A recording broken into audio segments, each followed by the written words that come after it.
Hey, it's Amanda Stavino at Ponderosa Pine Literacy. I just wanted to talk today about sight words.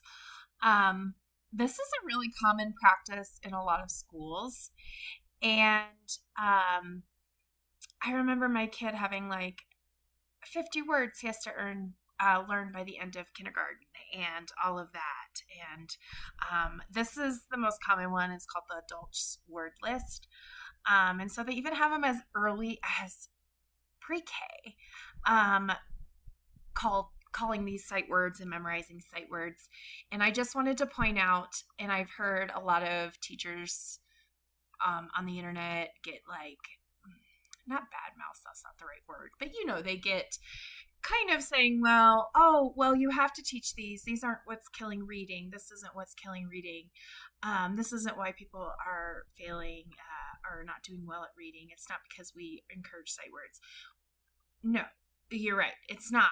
That's not the only reason, or that's not what's to blame, and that's not what these other teachers are saying.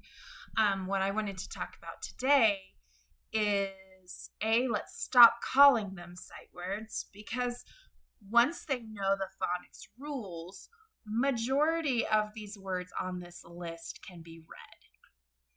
Now, the other thing I'd like us to stop calling and stop saying is, why are we having kindergartners and pre-K students and even beginner first grade readers, why are we having them memorize these words? Is it not more a effective use of a student's time to sit down and teach them the specific phonics skills that go along with all of these words? Anyways, so that's the purpose of this video, is I just want to show you what I do in my reading practice. I'm a private reading tutor, and I want to show you what I do instead of having kids memorize words. Okay, so in order to do that, I'm going to talk to you a little bit about how the brain learns to read, and why I use these methods instead when I teach these words, because there are some that don't follow normal phonics rules, but there are elements that we can attach to. So we'll talk about that in the next video. But I just want to show you this, and you can find these. This is sightwords.com. You can find them. I'm sure a lot of kids have them sent home. Sometimes they call them red words in some curriculums.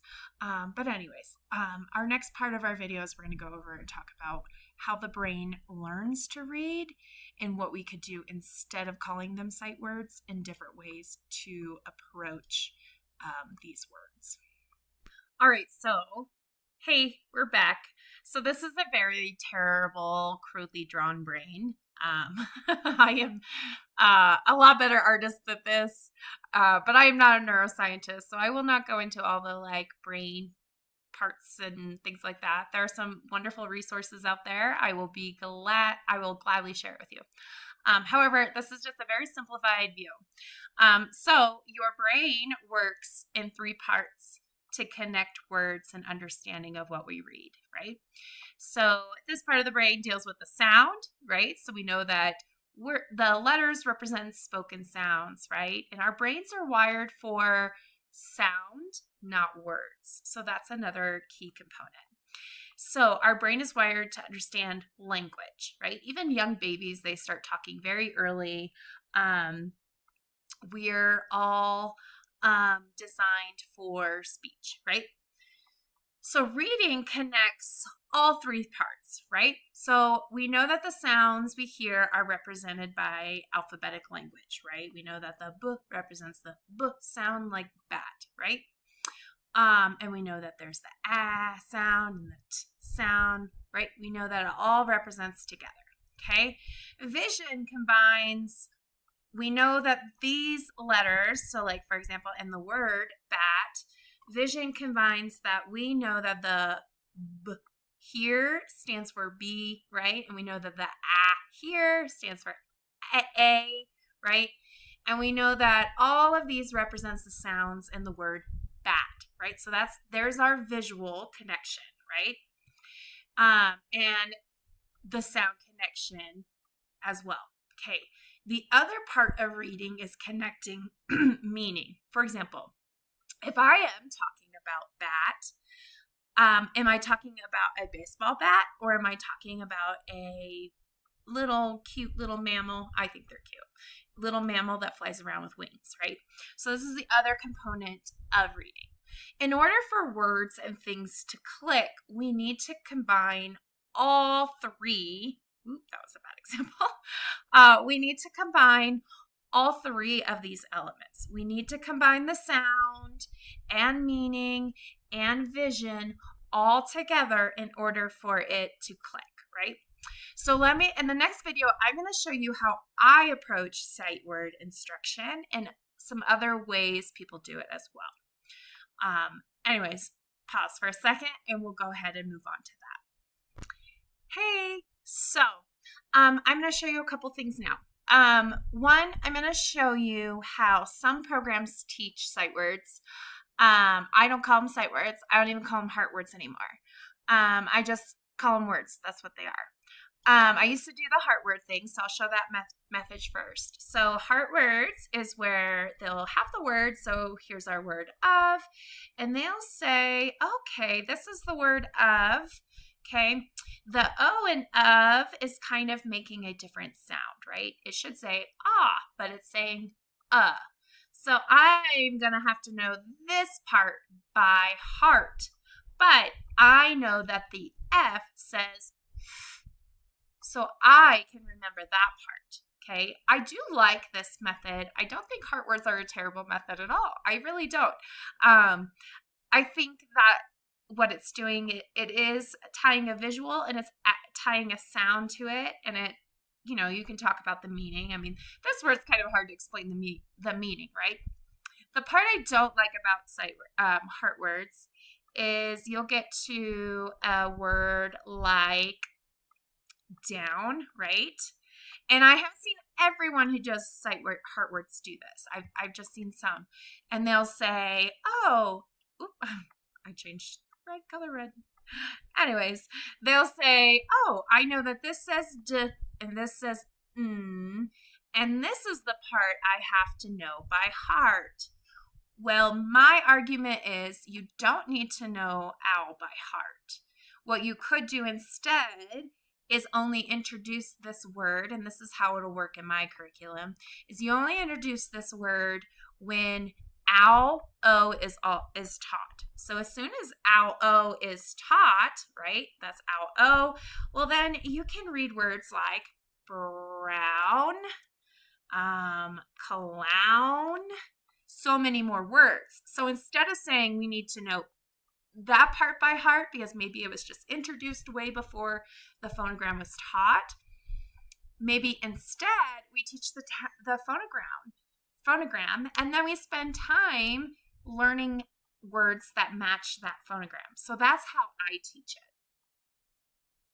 Hey, so the other way I teach it is I talk about how do we say the word for spelling and how do we say the word for reading. First of all, I feel like if we just have them memorized, like, oh, you just need to know that the O says and of. Well, if we specifically teach that, if we're talking about for spelling, right? I know that I'm going to spell it off,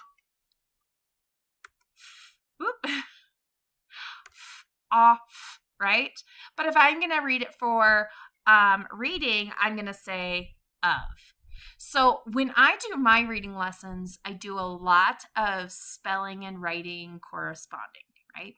It's all built together. It's always the two skills should not be taught in separate things. They should all be taught together. So I like to teach it together. And so when I have some of these uncommon words, right, then I do things like that. Okay, how do we say it for spelling? Well, we would say ah. And how do we say it for reading? Of, right? And I feel like that ties in a little bit more to the visual, a little bit more to the meaning, and a little bit more to the sounds, right? We know that there's always going to be the f, right? But if I remember that for spelling, I say ah instead of right? Because if we're really going to spell it the way it sounds, it should look like that, right? Well, same thing for said, right? if I have the word said, I would say, okay, for spelling, we're going to spell it like this.